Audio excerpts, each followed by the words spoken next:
Praise the Lord. വേഗം വരുന്ന കർത്താവായ യേശു ക്രിസ്തുവിന്റെ നാമത്തിൽ എല്ലാ വിശുദ്ധന്മാർക്കും സ്നേഹവന്ദനം. കർത്താവിൻ്റെ വലിയ കൃപയാൽ ദൈവം നമുക്ക് ഒരു ദിവസം കൊണ്ട് ദാനമായി തന്നു. വീണ്ടും നമ്മൾ ചിന്തിച്ചുകൊണ്ടിരിക്കുന്ന വിഷയങ്ങളിലേക്ക് തന്നെ സമയം ഒട്ടും കളയാതെ നമ്മൾ പ്രവേശിക്കുന്നതും ചിന്തിക്കുന്നതും എത്ര നല്ലതാണ്. അപ്പോൾ നമ്മൾ എന്താണ് കണ്ടുകൊണ്ടിരിക്കുന്നത്? ഒരു വ്യക്തി രക്ഷിക്കപ്പെട്ടാൽ ആ രക്ഷ ഭദ്രമാണോ, അതോ നമ്മുടെ ജീവിതയാത്രയിൽ അത് കളഞ്ഞു പോകുമോ? ഇന്നെങ്ങനെയെല്ലാമുള്ള തെറ്റായ ചിന്താഗതികളും പഠിപ്പിക്കലുമുണ്ട്. അതുകൊണ്ട് ഇത് നല്ലതുപോലെ വിശദമായി അറിയുന്നത്, മനസ്സിലാക്കുന്നത് വളരെ നല്ലതാണ്. അപ്പോൾ ഞാൻ ഇന്നലെ പറഞ്ഞ ആ 4 പോയിന്റ് തന്നെ നിങ്ങൾക്കത് സഫിഷ്യൻ്റാ. സാമാന്യ നിലയിലുള്ള എല്ലാ സംശയങ്ങളും മാറും. കാരണം രക്ഷിക്കപ്പെട്ട വ്യക്തിയിൽ അതേ സമയത്ത് നടക്കുന്ന 4 ദൈവിക അനുഗ്രഹങ്ങളാണ്: പരിശുദ്ധാത്മ സ്നാനം, പരിശുദ്ധാത്മ അഭിഷേകം, പരിശുദ്ധാത്മ മുദ്ര, പരിശുദ്ധാത്മാവിന്റെ അച്ചാരം. ഇത് നടന്നു കഴിഞ്ഞ ഒരു വ്യക്തിയെ സംബന്ധിച്ചിടത്തോളം രക്ഷ നഷ്ടമാകുമെന്ന് പറയുന്നതൊക്കെ വളരെ വികലമായൊരു ചിന്താഗതിയാണ്. അവർക്ക് അതിനെക്കുറിച്ച് ഇനി സംശയിക്കേണ്ട ഒരു ആവശ്യമില്ല. എന്നാൽ ഞാൻ പറഞ്ഞല്ലോ, നമ്മുടെ ഇടയിലുള്ള വികലമായ ചിന്തകൾ എന്തൊക്കെയാണെന്ന് ഞാൻ പറയാം. ഒന്ന്, ചിലർ പറയുന്നതിനായോ ഒരു തെറ്റായ ചിന്താഗതി. അതൊക്കെ അവർ പറയുന്നത് രക്ഷിക്കപ്പെട്ട് കഴിഞ്ഞാൽ പിന്നെ എങ്ങനെ വേണമെങ്കിലും ജീവിക്കാം. കാരണം എന്നാ, എന്ത് പാപം ചെയ്താലും രക്ഷഭദ്രമല്ലേ. രക്ഷഭദ്രമായതുകൊണ്ട് ഇനി എനിക്ക് എൻ്റെ തോന്നിവാസം ജീവിക്കാം എന്നാണോ പ്രിയമുള്ളവരെ അതിന്റെ അർത്ഥം? ഈ വികല ചിന്താഗതി എവിടെ നിന്നുണ്ടായതാ? കാരണം അവർ പറയുന്നത് എന്നാ ചെയ്താലും രക്ഷാഷ്ടമായില്ലോ, സ്വർഗത്തിൽ പോകുമല്ലോ, എന്നാ പിന്നെ എങ്ങനെയും ജീവിച്ചുകൂടെ? പ്രിയമുള്ളവരെ, ഞാനൊരു കാര്യം പറയാം. യഥാർത്ഥമായ രക്ഷിക്കപ്പെടുന്ന ഒരു വ്യക്തി ആദ്യം തന്നെ അവൻ എന്തുണ്ടാവും? പാവബോധമുണ്ടായി അവൻ മാനസാന്തരപ്പെടും, അവൻ അനുദപിക്കും, അവന്റെ പഴയ വഴികളോട് അവൻ വിട പറയും, കർത്താവിലേക്ക് അവൻ തിരിയും. മാനസാന്തരപ്പെടാതെ ഒരു വ്യക്തി രക്ഷിക്കപ്പെടുന്നില്ലല്ലോ. മാനസാന്തരപ്പെടുന്ന വ്യക്തി ദൈവഹിതം ചെയ്യുവാനായിട്ട് ഏൽപ്പിച്ചു കൊടുക്കപ്പെടുന്ന ഒരു വ്യക്തിയാണ്. അപ്പോൾ ഈ സുവിശേഷം അവനിലേക്ക് വരുമ്പോൾ അവൻ ഈ സത്യവചനത്തെ കൈക്കൊള്ളുകയാണ്. അങ്ങനെയാണല്ലോ അവൻ വീണ്ടും ജനിക്കുന്നത്. അപ്പോൾ വീണ്ടും ജനിക്കുന്ന ഒരു വ്യക്തിയെ സംബന്ധിച്ചോളം ഞാൻ ഒരു കാര്യം പറയാം. അവൻ പിന്നെ സ്വന്തം ഹിതത്തിന് വേണ്ടിയല്ല, ദൈവഹിതത്തിന് വേണ്ടിയിട്ടാണ് അവൻ സമർപ്പിക്കുന്നത്. അങ്ങനെയുള്ളവർക്ക് വീണ്ടും പാപത്തിൽ തുടരാൻ കഴിയുമോ? ഞാൻ ചില വാക്യങ്ങളിലൂടെ നിങ്ങളോട് അത് പറഞ്ഞുതരാം.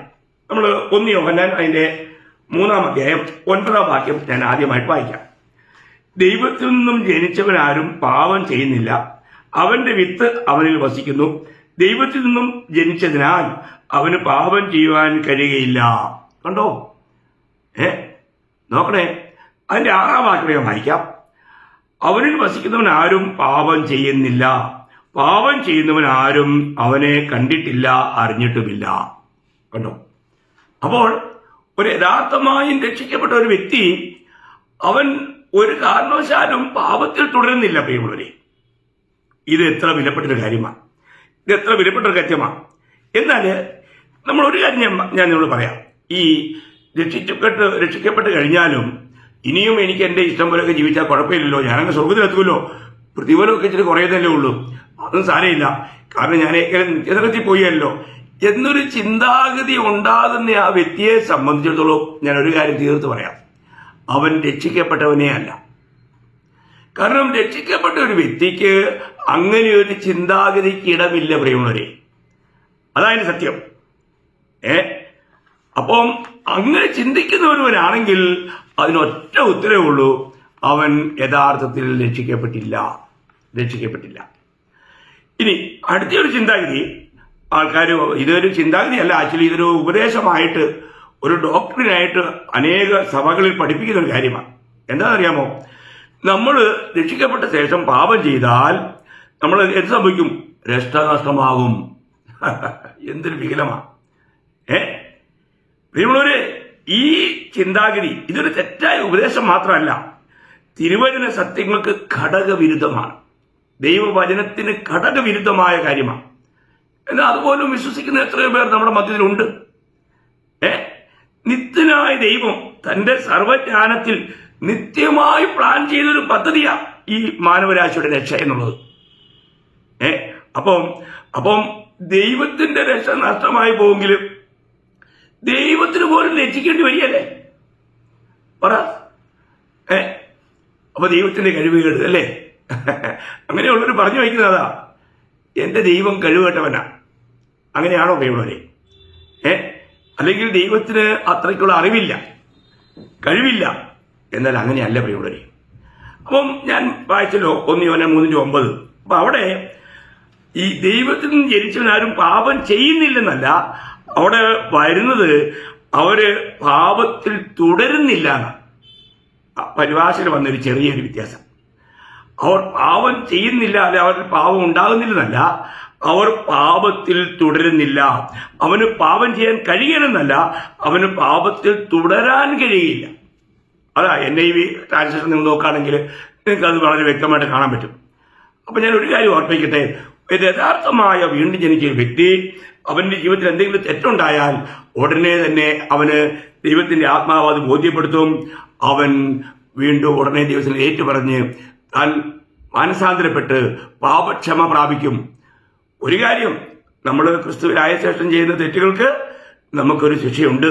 അത് ദൈവം തന്റെ സമയത്ത് നമ്മുടെ ജീവിതത്തിൽ ചെയ്യും. ബാലശിക്ഷ ഏൽക്കേണ്ടി വരും. അപ്പോൾ ഒരു കാര്യം മനസ്സിലാക്കുക, നമുക്ക് നമ്മുടെ ജീവിതത്തിൽ തെറ്റുകൾ വരാം. നമ്മുടെ ശരീരം ഇതുവരെയും രക്ഷിക്കപ്പെട്ടിട്ടില്ല. നമ്മുടെ പ്രാണൻ ഓരോ ദിവസവും രക്ഷിക്കപ്പെട്ടുകൊണ്ടിരിക്കുന്നേ ഉള്ളൂ, അല്ലേ? നമുക്കറിയാം, ദൈവം ഏകൻ എന്ന് പറയുമ്പോൾ തന്നെ ത്രിയേകനാ. പിതാവ്, പുത്രൻ, പരിശുദ്ധാത്മാവ് എന്ന ത്രിയേക ദൈവം. ഇതുപോലെ മനുഷ്യനേകൻ എന്ന് പറയുമ്പോൾ അവനിൽ ആത്മാവ്, പ്രാണൻ, ശരീരം, ഇങ്ങനെ 3 ഭാഗങ്ങളുണ്ട്. ഇതുപോലെ രക്ഷ ഒരു രക്ഷയാ. ആ രക്ഷയിൽ 3 അവസ്ഥയുണ്ട്: ആത്മരക്ഷ, പ്രാണന്റെ രക്ഷ, ശരീരത്തിന്റെ രക്ഷ, അല്ലെ ശരീരത്തിന്റെ വീണ്ടെടുപ്പ്. ഇവരുടെ ഇതറിയത്തില്ലാത്തത് കൊണ്ടാണ് രക്ഷ നഷ്ടമാകുമെന്ന് പഠിപ്പിക്കൽ വരുന്നത്. ആക്ച്വലി ആത്മരക്ഷ നമ്മുടെ സംഭവിച്ച് കഴിഞ്ഞ് പ്രിയമുള്ളവരെ, അതിനി ഒരിക്കലും ഒരു ഹാനി വരുന്നില്ല. എന്നാൽ പ്രാണന്റെ രക്ഷയോടുള്ള ബന്ധത്തിൽ ഹാനി വരാം. അത് ഞാൻ കഴിഞ്ഞ ചില ക്ലാസ്സുകളിലൊക്കെ ആ കാര്യങ്ങൾ നിങ്ങളെ ഓർപ്പിച്ചിട്ടുണ്ട്. ഞാനത് ത്രികാല രക്ഷ എന്നുള്ള കാര്യം ഞാൻ എടുത്ത ക്ലാസ് നിങ്ങൾക്ക് കേട്ടിട്ടുള്ളവർക്കറിയാം.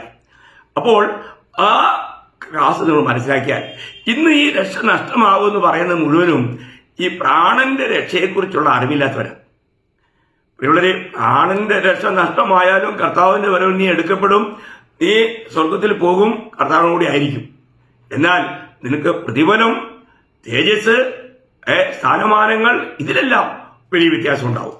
ഒരു കാര്യം മനസ്സിലാക്കുക, രക്ഷ ഒരിക്കലും നഷ്ടമാകുന്നില്ല. എന്നാൽ നമ്മൾ രക്ഷിക്കപ്പെട്ട ഒരു വ്യക്തിയാണെങ്കിൽ അവന്റെ അനുഭവം എങ്ങനെയായിരിക്കും? നമ്മൾ 1 യോഹന്നാൻ 5:18 വായിക്കുമ്പോൾ അതിന്റെ 18-ാം വാക്യം, ദൈവത്തിൽ നിന്നും ജനിച്ചിരിക്കുന്നവൻ ആരും പാപം ചെയ്യുന്നില്ല എന്നും നാം അറിയുന്നു. ദൈവത്തിൽ നിന്നും ജനിച്ചവൻ തന്നെത്താൻ സൂക്ഷിക്കുന്നു, ദുഷ്ടൻ അവനെ തൊടുന്നതുമില്ല. അപ്പോൾ ദൈവത്തിൽ നിന്നും ജനിച്ചവൻ എന്ത് ചെയ്യുന്നു? തന്നെത്താൻ സൂക്ഷിക്കുന്നു. 1 യോഹന്നാൻ 5:18 വാക്യം ഞാൻ വായിച്ചേ. നമ്മളെ തന്നെ സൂക്ഷിക്കാൻ കടപ്പെട്ടവരാ പ്രിയമുള്ളവരെ. ഇന്നും പാപത്തിലേക്ക് ചായ്വുള്ള ഒരു ശരീരത്തിൽ നമ്മൾ പാർക്കുന്നേ. അതുകൊണ്ട് തന്നെ നമ്മുടെ ജീവിതത്തിൽ ഏത് സമയത്തും പാപം സംഭവിക്കാം. പാപം നിറഞ്ഞൊരു ലോകത്തിലാണ് നമ്മൾ ജീവിക്കുന്നത്. അതുകൊണ്ട് തന്നെ നമുക്ക് ചിലപ്പോൾ ഏതിലേക്കെങ്കിലും നമ്മളേക്ക് ആകർഷിക്കപ്പെട്ട് അല്ലെ മോഹം കൊണ്ടുവന്ന് അങ്ങനത്തെ ആഗ്രഹങ്ങൾ കൊണ്ടുവന്നൊക്കെ നമ്മൾ വഞ്ചിക്കപ്പെടാം. എന്നാൽ ദൈവത്തെ പരിശുദ്ധാത്മാവ് നമ്മുടെ തെറ്റുകളെ നമ്മളെ ഓർപ്പിക്കും. ഉടനെ നമ്മൾ മാനസാന്തരപ്പെട്ട് നമ്മൾ കർത്താവിനോട് പാപക്ഷമ യാചിച്ച് അത് നിരപ്പ് പ്രാപിക്കണം. കർത്താവുമായിട്ടുള്ള ബന്ധത്തിന് വിഘ്നം വരാതെ നാം സൂക്ഷിക്കണം. നമ്മൾ റോമാലേഖനം വായിക്കുകയാണെങ്കിൽ അവിടെ വളരെ വ്യക്തമായിട്ട് പൗലോസ് പറയുന്ന ഒരു കാര്യം, റോമാലേഖനം 6-ാം വാക്യം ഞാൻ വായിക്കാം. പാപസംബന്ധമായി മരിച്ചവരായ നാം ഇനി അതിൽ ജീവിക്കുന്നത് എങ്ങനെ? നോക്കണം, പാപസംബന്ധമായി മരിച്ചവരാണ്. അപ്പോൾ കർത്താവായ യേശുക്രിസ്തുവിൽ വിശ്വസിക്കുന്ന ഒരു വ്യക്തി പാപസംബന്ധമായി മരിച്ചവരാണ്. അതിന്റെ 1-ാം വാക്യത്തിലേക്ക് ഞാനൊന്ന് വായിക്കാം. ആകയാൽ നാം എന്തു പറയേണ്ടു? കൃപ പെരുകേണ്ടതിന് പാപം ചെയ്തുകൊണ്ടിരിക്കുകയെന്നോ ഒരു നാൾ വരുത്. കണ്ടോ ഇവിടെ, ഇന്ന് നമ്മൾ കൃപയിൽ വളരണം. നമ്മൾ കൃപയിലാണ് നിൽക്കുന്നത്. കൃപ നഷ്ടമാക്കരുത്. അപ്പോൾ നമുക്ക് കൃപയിൽ വളരേണ്ട നമ്മൾ പാപം ചെയ്തുകൊണ്ടിരുന്നാൽ നമുക്ക് വളരാൻ കഴിയുമോ?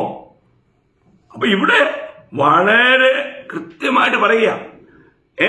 എന്നിട്ട് നമ്മൾ അതിന്റെ 12-13 വാക്യം, റോമാലേഖനം 6-ാം അധ്യായം 12-13. ആകയാൽ പാപം നിങ്ങളുടെ മർത്യ ശരീരത്തിൽ അതിന്റെ മോഹങ്ങളെ അനുസരിക്കുമാറ് ഇനി വാഴരുത്. വിശ്വാസികളോട് പറയുന്ന കാര്യമാണ്. റോമിലുള്ള വിശ്വാസികളോട് പൗലോസ് പറയുക, പാപം ഇനി നിങ്ങളുടെ മേൽ വാഴരുത്. എന്നിട്ട് നിങ്ങളുടെ അവയവങ്ങളെ അനീതിയുടെ ആയുധങ്ങളായി പാപത്തിന് സമർപ്പിക്കുകയും അരുത്.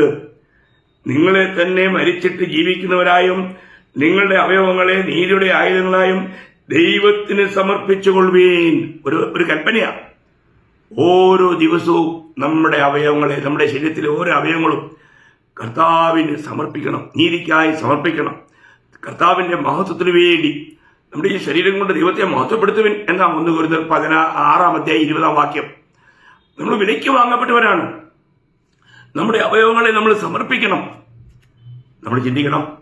അപ്പോൾ ഓരോ ദിവസവും, അതുകൊണ്ട് തന്നെ അതിന്റെ 14-15 ഞാൻ വായിക്കാം. നിങ്ങൾ ന്യായപ്രമാണത്തിനല്ല കൃപയ്ക്കത്രേ അതിനെതിരാകിയാൽ പാപം നിങ്ങളിൽ കർത്തൃത്വം നടത്തുകയില്ലല്ലോ. കണ്ടോ, പാപം നമ്മളിൽ കർത്തൃത്വം നടത്താൻ പാടില്ല. കാരണം നമ്മൾ കൃപയ്ക്ക് അധീനരാ, നമ്മൾ കൃപയാൽ രക്ഷിക്കപ്പെട്ടവരാ. അപ്പോൾ ഈ 2 വാദങ്ങൾക്കും യാതൊരു പ്രശസ്തിയില്ല. ഒരു കാര്യം ഞാൻ പറയാം, രക്ഷ നഷ്ടപ്പെടുമല്ലോ എന്ന് വിചാരിച്ച് പാപം ചെയ്യാതെ ജീവിക്കുന്നവനല്ല, രക്ഷ നഷ്ടപ്പെടുകയില്ല എന്നറിഞ്ഞിട്ടും പാപം ചെയ്യാതെ ജീവിക്കുന്നവനാണ് യഥാർത്ഥ വിശ്വാസി. ഒരിക്കലും ഞാൻ പറയട്ടെ, ശ്രദ്ധിച്ച് കേൾക്കണം. രക്ഷ നഷ്ടപ്പെടുമല്ലോ എന്ന് വിചാരിച്ച് പാപം ചെയ്യാതെ ജീവിക്കുന്നവനല്ല, രക്ഷ നഷ്ടപ്പെടുകയില്ല എന്ന് അറിഞ്ഞിട്ടും പാപം ചെയ്യാതെ ജീവിക്കുന്നവനാണ് യഥാർത്ഥ വിശ്വാസി. അതാണ് യഥാർത്ഥ വിശ്വാസം. അതുകൊണ്ട് ചിലർ ചിന്തിക്കുന്ന പോലെ രക്ഷ നഷ്ടമാക്കില്ല എന്ന് പറഞ്ഞാൽ ആൾക്കാർ പാപം ചെയ്യാൻ ധൈര്യപ്പെടും എന്ന് പറയുന്നത് അതൊരു ബാലിശമായിരിക്കുന്ന ഒരു ഉപദേശം മാത്രമാണ്. അതും സത്യവുമായിട്ട് യാതൊരു ബന്ധമില്ല. പ്രിയമുള്ളവരെ, നിങ്ങൾ രക്ഷിക്കപ്പെട്ട ഒരു വ്യക്തിയാണെങ്കിൽ നിങ്ങൾക്ക് പിന്നെ അങ്ങനെയുള്ള കാര്യങ്ങൾക്ക് വേണ്ടിയിട്ട് യാതൊരു നിലയിലും നിങ്ങൾ ആ നിലയിൽ പോകാനായിട്ട് കഴിയില്ല. നിങ്ങൾ മനസ്സിലാക്കുക, വളരെ ഗൗരവമായി ഈ കാര്യം മനസ്സിലാക്കുക. എന്നാൽ ഈ തലമുറയിൽ യഥാർത്ഥമായി രക്ഷിക്കപ്പെട്ടവരുടെ സംഖ്യ വളരെ കുറവാണ്. കാരണം അങ്ങനെ ഒരു ആദർശപൂർണമായ ജീവിതം നയിക്കുന്നവരെ നമുക്കധികം കാണാൻ കിട്ടുന്നില്ല. അപ്പോൾ ഞാൻ നിങ്ങളെ ഓർപ്പിച്ചല്ലോ, രക്ഷഭദ്രമാണ് എന്നതിനുള്ള ചില ന്യായങ്ങൾ ഞാൻ പറയാം. ഞാൻ പെട്ടെന്ന് തന്നെ നമുക്ക് ഉള്ള ആ സമയത്തിനുള്ളിൽ ഒരു 7 ന്യായങ്ങൾ ഞാൻ പറയാം. വളരെ വിലപ്പെട്ട കാര്യങ്ങളാണ്. കാരണം എന്താണെന്ന് ചോദിച്ചാൽ, രക്ഷയെക്കുറിച്ച് നമുക്കൊരു ശരിയായ ബോധം നമുക്കുണ്ടായിരിക്കണം. നമ്മൾ എഫേസ്യ ലേഖനം 2-ാം അധ്യായം അതിൻ്റെ 8-9 വാക്യം, എഫേസ്യ ലേഖനം 2-ാം അധ്യായം 8-9 വാക്യം നിങ്ങൾക്കെല്ലാം നല്ല സുപരിചിതമായ വാക്യമാണ്. കൃപയാലല്ലോ നിങ്ങൾ വിശ്വാസം മൂലം രക്ഷിക്കപ്പെട്ടിരിക്കുന്നത്, അതിനും നിങ്ങൾ കാരണമല്ല, ദൈവത്തിന്റെ ദാനമത്രയാകുന്നു. ആരും പ്രശംസിക്കാതിരിപ്പാൻ പ്രവൃത്തികളും കാരണമല്ല. അപ്പോൾ നോക്കണം, അപ്പോൾ ഈ രക്ഷ എങ്ങനെയുള്ള രക്ഷയാ? കൃപയാലുള്ള രക്ഷ. നമ്മൾ ചിന്തിക്കണം, ഈ കൃപ എന്ന പദത്തിന് അനേകം നിലയിലുള്ള അർത്ഥമുണ്ട്. ഇവിടുത്തെ അർത്ഥം എന്ന് പറഞ്ഞാൽ, നമുക്കൊരു യോഗ്യതയും ഇല്ലാതിരുന്നപ്പോൾ ദൈവത്തിന് മനസ്സലിവ് തോന്നി നമ്മളെ രക്ഷിച്ചതാണ്. ഇത് കൃപയാലുള്ള രക്ഷയാണ്. അപ്പോൾ ഇവിടെ നമ്മൾ ഒരു കാര്യം മനസ്സിലാക്കുക, നമ്മൾ ആരെങ്കിലും നല്ല പ്രവൃത്തി ചെയ്തിട്ടല്ല നമ്മൾ രക്ഷിക്കപ്പെട്ടെ, ഇത് ദൈവത്തിന്റെ കൃപയാൽ. നമുക്കറിയാം, മുഴു ലോകവും പാപം നിറഞ്ഞതായി കാണപ്പെട്ടപ്പോൾ എല്ലാവരെയും നശിപ്പിക്കുവാൻ ദൈവം നോക്കിയപ്പോൾ നോഹയ്ക്ക് ദൈവത്തിന്റെ കൃപ ലഭിച്ചെന്ന നോഹയ്ക്ക് ദൈവത്തിന്റെ കൃപ ലഭിച്ചു. നമ്മൾ ചിന്തിക്കണം, ഈ തലമുറയിൽ പാപം വളരെ പെരുകിയ കാലഘട്ടത്തിലും ദൈവത്തിന്റെ കൃപ നമുക്ക് ലഭിച്ചു എന്നത് ഓർത്ത് നമ്മൾ എത്രമാത്രം നന്ദിയുള്ളവരായിരിക്കണം. അപ്പോൾ ഇത് നമ്മുടെ യോഗ്യത കൊണ്ട് ലഭിച്ചതല്ല, ദൈവത്തിന്റെ മനസ്സലിവ് കൊണ്ട് ഇത് നമുക്ക് ലഭിച്ചതാണ്. ഇത് കൃപയാൽ ലഭിച്ചതാണ് രക്ഷ, കൃപയാൽ ലഭിച്ച രക്ഷയാണ്. അപ്പോൾ നമുക്ക് കൃപയാൽ ലഭിച്ച രക്ഷ നഷ്ടമാകുമെന്ന് ചിന്തിക്കാൻ പോലും യാതൊരു അവസരമില്ല. ഒന്ന്. രണ്ടാമത്തെ കാര്യം, ഈ രക്ഷ ദാനമാണ്. അപ്പൊ അവിടെ ആ വാക്യത്തിന് പറയുന്നുണ്ട്, ഇത് ദാനമാണ്. എന്താണ്? അതിന് നിങ്ങൾക്ക് കാരണമല്ല, ദൈവത്തിന്റെ ദാനമത്രയാവുന്നു. വെളിപ്പാട് 7:10 വായിക്കുന്നുണ്ട്, രക്ഷ ദൈവത്തിന്റെ ദാനം. പ്രിയമുള്ളവരെ, നമ്മൾ ഒരു കാര്യം മനസ്സിലാക്കണം, രക്ഷ എന്നുള്ളത് ദൈവം നമുക്ക് ദാനമായി തരുന്ന ഒരു കാര്യമാണ്. അപ്പോൾ ദൈവം ദാനമായിട്ട് തന്നത് വീണ്ടും ദൈവം തിരികെ എടുത്തു കളയുമെന്ന് പറഞ്ഞാൽ അതിനേക്കാളും വലിയ മോശമായൊരു കാര്യമുണ്ടോ? ദൈവം നമ്മളൊരു ഭിക്ഷക്കാരന് 10 രൂപ ദാനം കൊടുത്തു.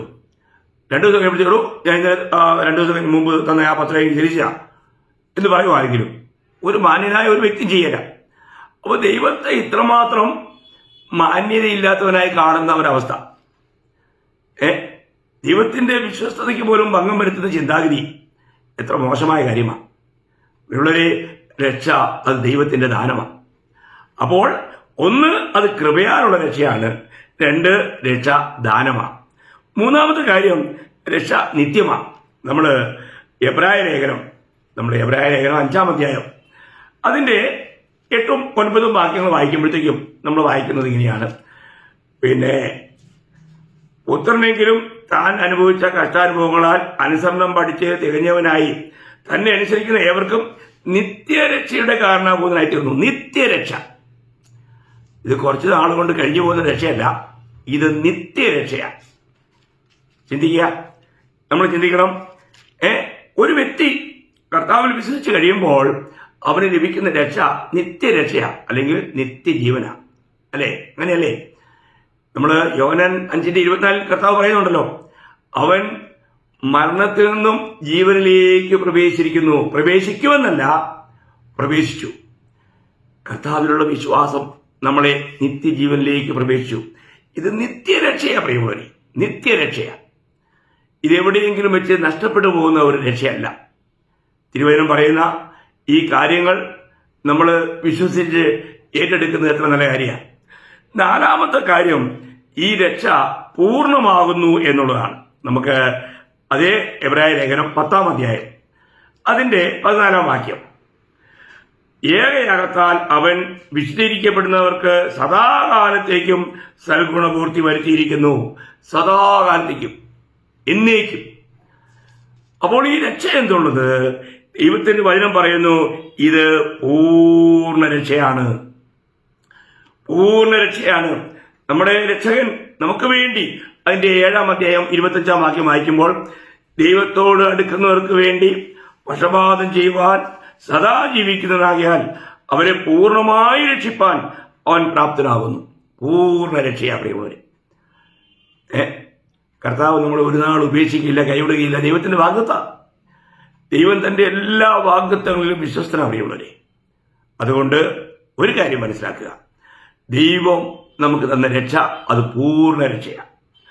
ഇനിയും 5ാമത്തെ കാര്യം, നമ്മളെ ഈ പൂർണ്ണരാക്കിയിരിക്കുന്നത് എവിടെയാണെന്നറിയാമോ?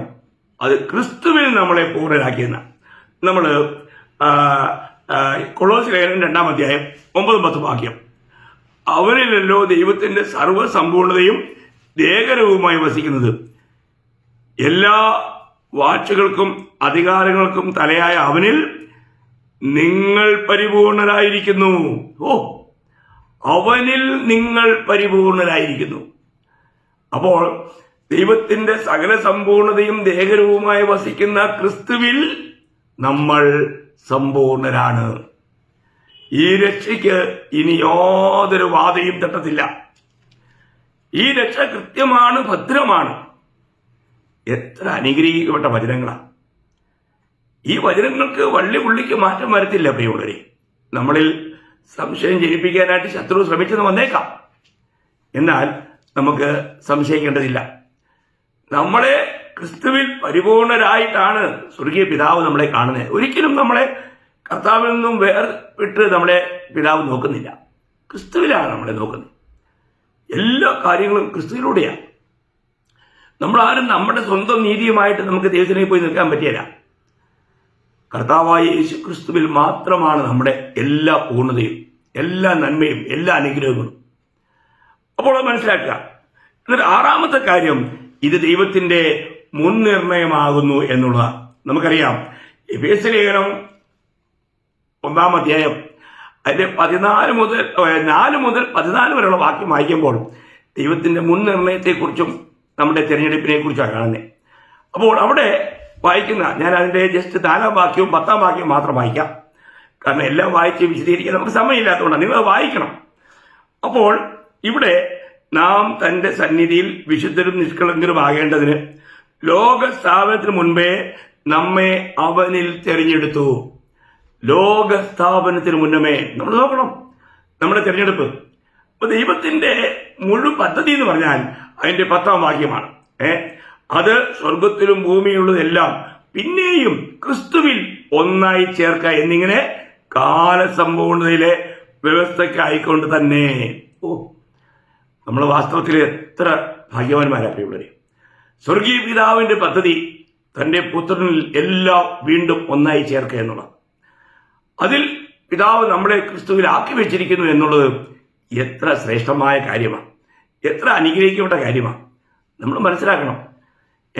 ഇതൊക്കെ അറിയാതെയാണ് നമ്മൾ വിശ്വസിച്ച് കഴിഞ്ഞാലും നമ്മൾ രക്ഷിക്കപ്പെട്ട് കഴിഞ്ഞാലും രക്ഷ നഷ്ടമായി പോകുന്നതൊക്കെ ചില അവരുടെ അറിവില്ലായ്മ കൊണ്ട് പറയുന്നത് മാത്രമേ ഉള്ളൂ.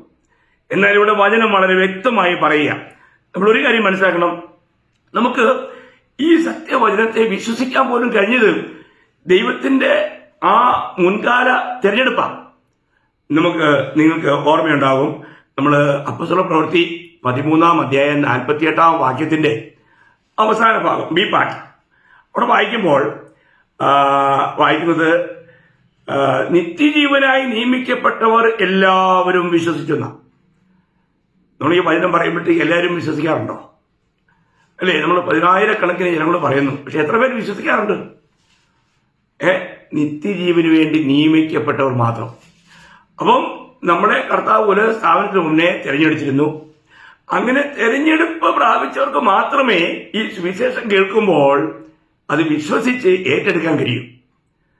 അതുകൊണ്ടാണ് നമുക്ക് എല്ലാവരോടും സുവിശേഷം പറയാനുള്ള കടപ്പാടുള്ളത്. നമ്മൾ കടക്കാരാണെന്ന് ഞാൻ കഴിഞ്ഞ ദിവസം ഒരു ക്ലാസ് ഇട്ടിരുന്നു. എല്ലാവരോടും നമ്മൾ പറയണം പ്രിയമുള്ളവരെ. വിശ്വസിക്കുന്നവർ മാത്രമേ പറയൂ. അപ്പോൾ നമുക്കിന്നത് പറയാൻ കഴിയുന്നില്ല എങ്കിൽ നമ്മുടെ വിശ്വാസത്തിന് ജീവനില്ല. ദൈവത്തിന് മുമ്പിൽ യാതൊരു വിലയില്ലാത്ത വിശ്വാസം. 2 കൊരിന്ത്യർ 4:13 വായിക്കുന്നുണ്ട്, ഞാൻ വിശ്വസിച്ചു അതുകൊണ്ട് ഞാൻ പറഞ്ഞു. എന്ത്? ഈ ജീവന്റെ വചനം. നമ്മള് 2 തിമോത്തിയോസിന്റെ ലേഖനത്തില് അവിടെ പൗലോസ് പറയുന്ന ഒരു അനുഗ്രഹീതമായ കാര്യം, 2 തിമോത്തിയോസ് അതിന്റെ 1-ാം അധ്യായം അതിന്റെ 9-ഉം 10-ഉം വാക്യം.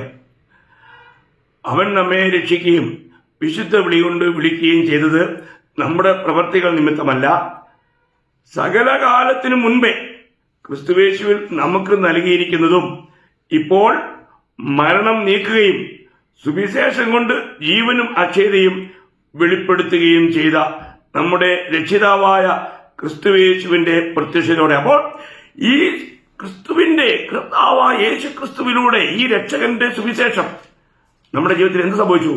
മരണത്തെ നീക്കി നിത്യജീവനെ നമുക്ക് പ്രദാനം ചെയ്തു.